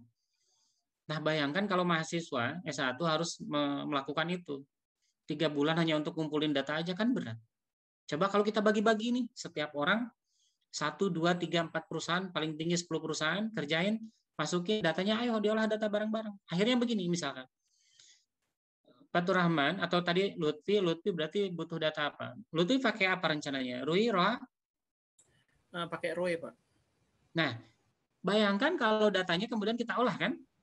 Jadi si bank data tadi kan kita olah. Jadi perusahaan ini ROI tahun sekian berapa, ROA tahun enak kan? Mahasiswa yang ngerjakan skripsi itu tinggal minta aja ke saya nanti, Pak. Saya mahasiswa MKS angkatan sekian, mau meneliti tentang ini. Bolehkah saya meminta data ROA tahun sekian? Gampang, saya kasih. Kenapa saya bilang gampang? Saya juga hasil ngumpulin mahasiswa, kan gitu. Ngerti ya manfaatnya? Nah, jadi Anda tanpa data itu buta. Dari data itu kita tahu polanya. Kan tadi kata saya, Anda akan menjadi manajer yang baik kalau punya polanya. Kemampuan membaca pola ini sayangnya harus punya IQ yang baik. Jadi, Anda bisa membaca pola kalau IQ-nya baik. Karena IQ itu adalah kemampuan membaca pola. Pak, saya nggak bisa, Pak. IQ saya nggak bagus. Pakai software lah. Kan ada eViews, ada SPSS, ada MATLAB, ada banyak sekali software yang bisa membuat polanya. Ternyata polanya itu begini, Pak. Kalau ini naik sekian persen, ini naik sekian persen. Kalau ini turun sekian persen, ini turun sekian persen. Polanya dibiarkan dibaca orang lain aja. Nah, tapi pola itu dipraktik di lapangannya, itu kita butuh asisten. Jadi nanti kalau Anda jadi manajer keuangan, Anda harus mengerjakan polanya sendiri, nggak bisa. Data statistik itu biasanya dikerjakan oleh asisten. Yang lucunya itu, misalkan pada produk olahraga di Amerika, asisten untuk mengumpulkan data statistik itu hal yang biasa. Misalkan Anda pelatih basket tuh, ada film malam saya nonton. Siapa yang ngumpulin data statistik tim lawan? Ada asisten yang ngumpulin datanya. Kalau menang harus segini menangnya, skornya segini segala macam. Pemain ini kalau nembak 3 point-nya selalu gagal berapa persen, itu butuh pola.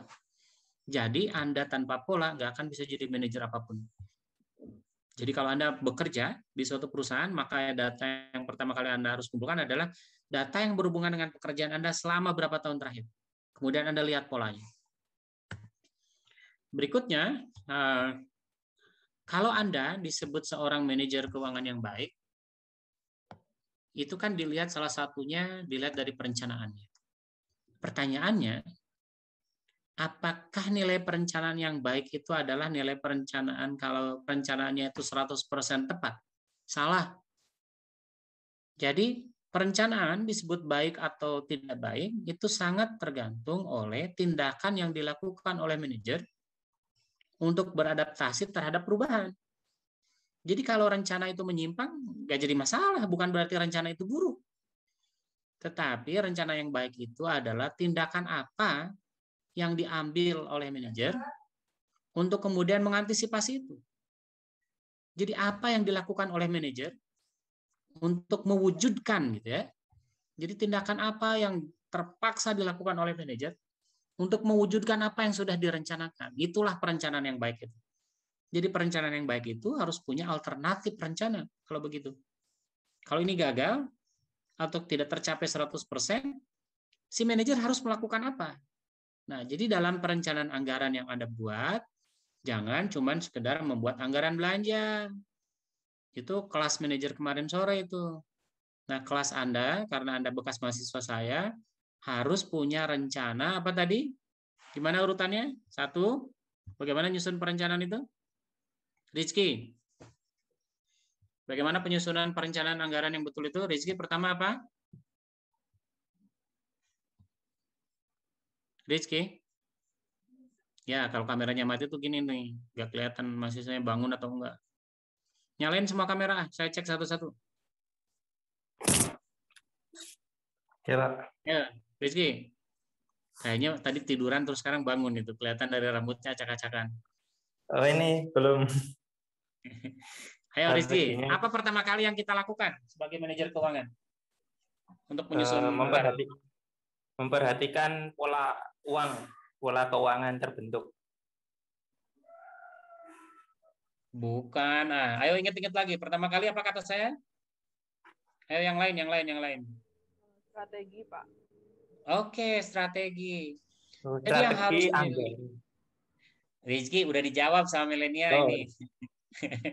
Jadi kata milenial yang pertama kali harus diperhatikan adalah strategi perusahaan. Nah, strategi perusahaan kita tahu dari mana kira-kira?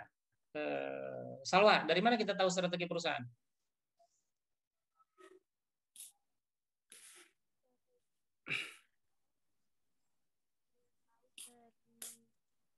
Salwa nggak ada suaranya.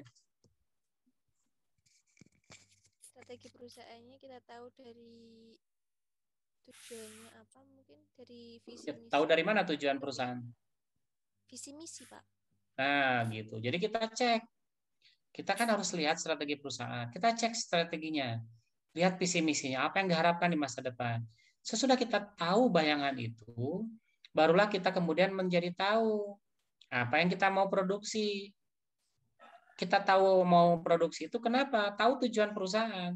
Maka kita tanya tuh ke orang pemasaran, mau membuat produk apa gitu ya.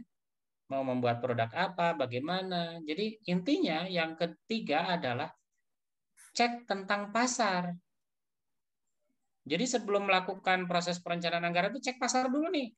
Jadi 1 tadi lihat tujuan apa, lihat strategi perusahaan. Strategi perusahaan lihatlah divisi misi organisasi perusahaan. Ketiga, ceklah pasar. Keempat, sesudah cek pasar ngapain? Aik. Ya, Pak. Sesudah cek pasar apa yang dilakukan? Itu, Pak, mengidentifikasi keunggulan kompetitif perusahaan, Pak. Nah, gimana caranya? Dengan melihat kayak ya tadi Pak dari data pasar tadi kayak analisis pesaingnya, terus belum ke situ. Lihat internal perusahaan dulu. Apakah kata orang produksi kita punya bahan baku yang cukup, SDM yang cukup dan seterusnya ya. Cek internal perusahaan dulu untuk kemudian menghasilkan keunggulan kompetitif. Keunggulan kompetitif inilah yang kemudian kita susun dalam bentuk anggaran. Anggaran itu relatif hanya persoalan anggaran belanja perusahaan. Tapi anggaran belanja perusahaan itu bukan perencanaan keuangan perusahaan, bukan perencanaan anggaran. Itu baru sebagian kecil. Kemudian untuk memastikan bahwa perencanaan itu berhasil atau tidak, kita harus punya juga perencanaan apakah yang kita rencanakan itu memang menghasilkan output yang benar. Kan kita mengeluarkan uang tuh. Apakah pendapatannya juga sesuai dengan itu? Untuk mengetahui apakah usaha kita berhasil atau tidak. Nah, laporan ini, laporan untuk melakukan pengecekan, evaluasi, segala macam itu, apa itu nama laporannya, Aulia? Laporan keuangan performa, Pak. Oke, jadi laporan keuangan performa itu, memulainya kira-kira, Dela, kita mulainya dari apa laporan keuangan performa itu mulainya?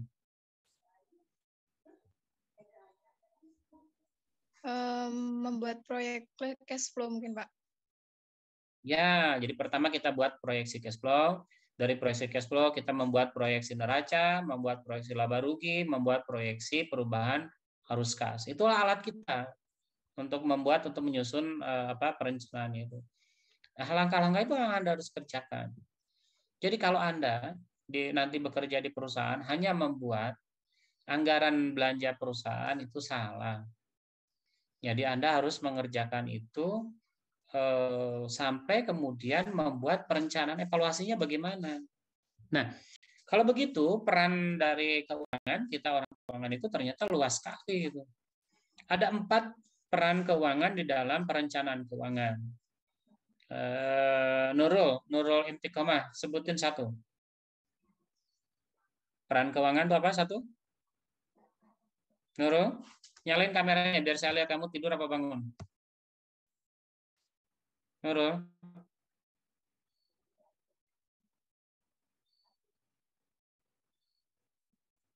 Oke, apa Nurul? Peran pertama?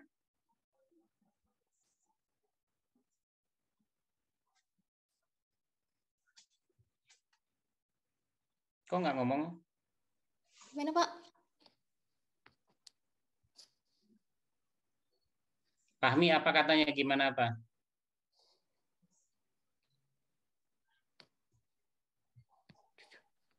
Peran apa Pak tadi?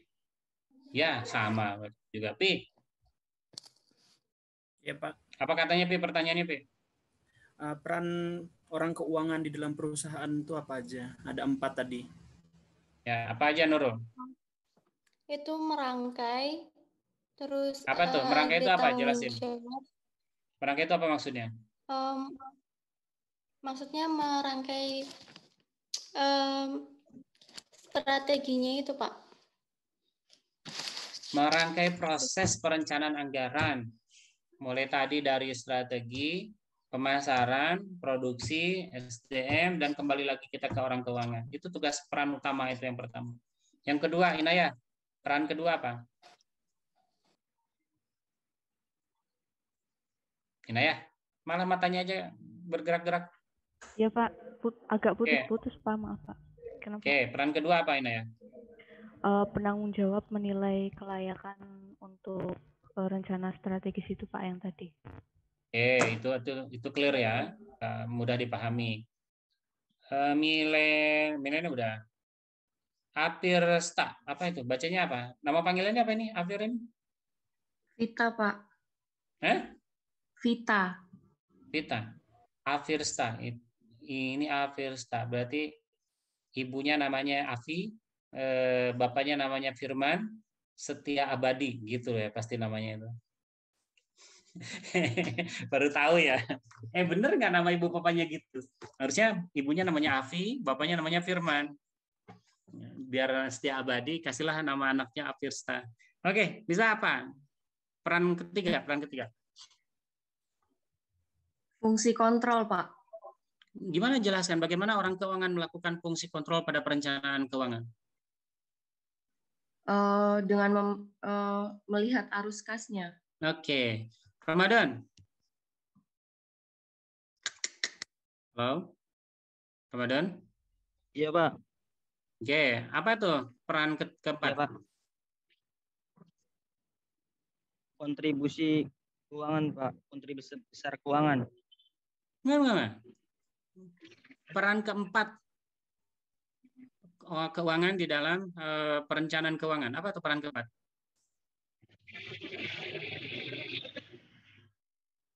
Yo, ganti orang. Besar nggak sih, Pak? Aulia Nurul. Aulia? Manajemen resiko. Jadi fungsi keempat adalah kita berfungsi untuk mengelola resiko terhadap apa yang mungkin terjadi pada perencanaan keuangan. Gitu ya. Saya berharap apa yang saya sampaikan pada hari ini bisa Anda pahami dengan baik. Hari ini tidak ada tugas apa-apa. Selamat menunaikan ibadah puasa. Ibadah puasa besok. Besok ya? Ada yang beda? Iya, Pak. Besok, Pak. Saya hari ini. Tarawih. Kita berjamaah di mana kita?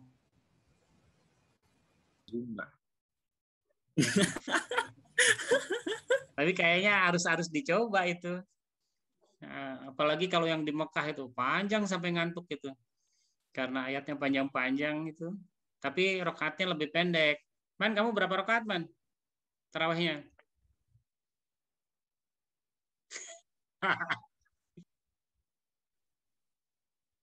Oh, kamu di mana? Kamu orang Madura? Di Madura, tarawih berapa rakaat biasanya?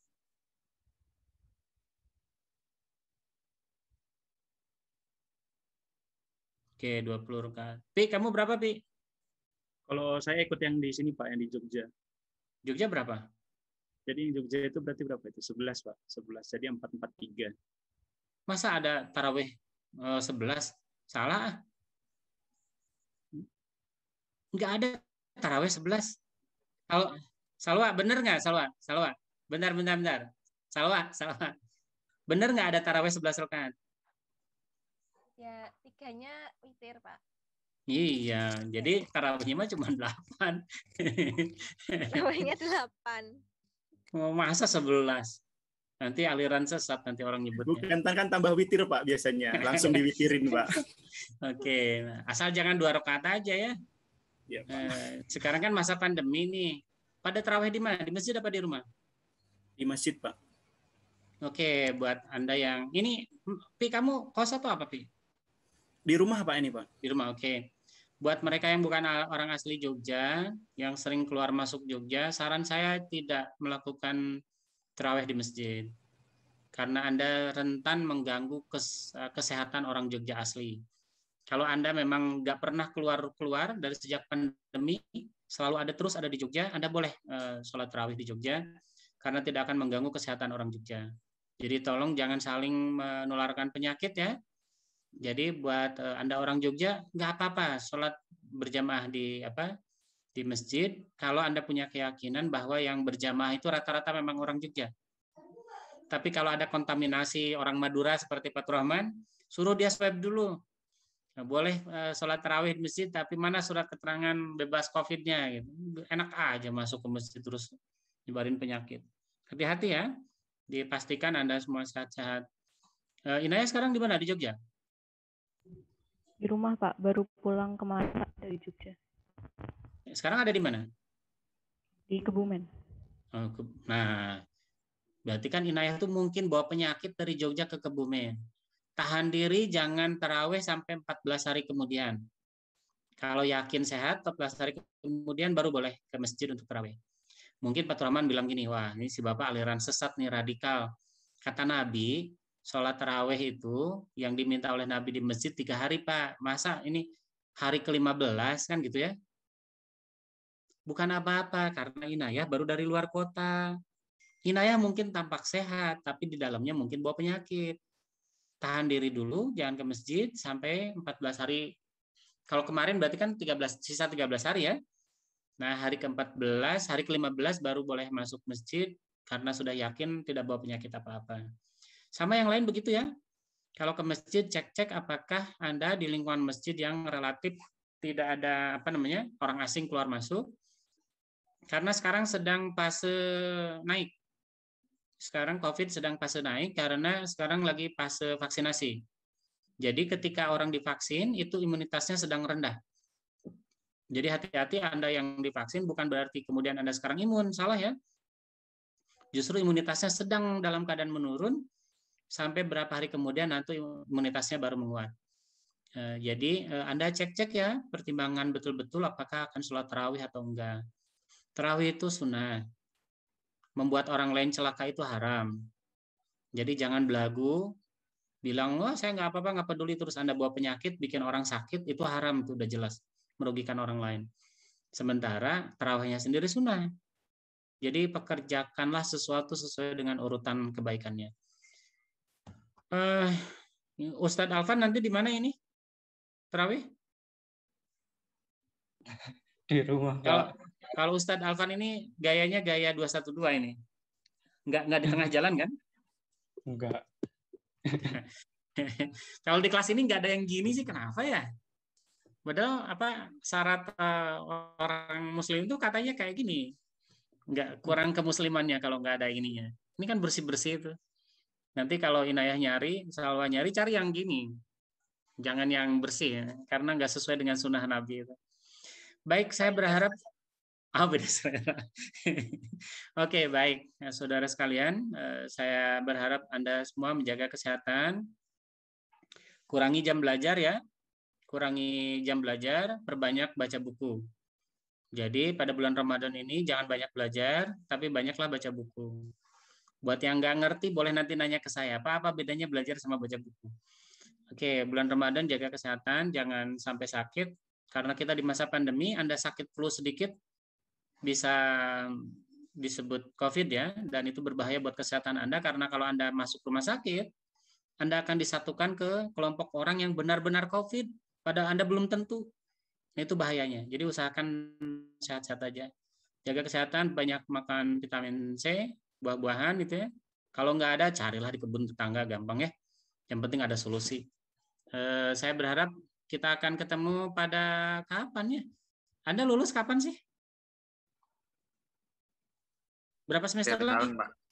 Akhir tahun, Pak. 2 semester lagi, Pak. Insya Allah. Wah, berarti nggak akan ketemu saya lebaran yang akan datang ya? Ini kayaknya satu-satunya apa? Satu-satunya angkatan yang nggak pernah nggak pernah buka bareng sama saya kayaknya. Nggak pernah ya? Wah, harus diselenggarakan ini. Belum, Pak. Saya belum pernah, Pak. Oh, yang sekali itu. Padahal kalau buka puasa bareng itu saya yang bayar itu. Waduh, tambah motivasi. Ayo. Anda pilih restorannya, saya yang bayar. Enggak lah, paling saya nyumbang berapa. Oke, sampai ketemu. Kita ketemu lagi ya hari Rabu. Oh ya, oke. Kita ketemu lagi tapi mata kuliah yang berbeda. Saya berharap hati-hati ini sudah mulai adiknya Fahmi. Kus. Sana dulu. Ini hati-hati sudah mulai mau pertemuan UTS. Masing-masing penanggung jawab kelas pastikan laporan keuangan sudah masuk pada pertemuan keberapa maunya, Man? 7 apa 8? Oke. Pada pertemuan ke-8 semua sektor industri itu harus bekerja sama dan penanggung jawab kelas harus memastikan tidak ada satupun sektor yang tidak selesai. Bagaimana caranya bekerja sama selama bulan Ramadan itu mengisi itu ya. Terima kasih. Assalamualaikum warahmatullahi wabarakatuh. Waalaikumsalam warahmatullahi wabarakatuh. Waalaikumsalam. Jangan lupa absen ya, Man ya. Ini yang hadir cuma 17 orang nih. Saya screenshot dulu. Yang nggak hadir, sisanya nggak hadir berarti.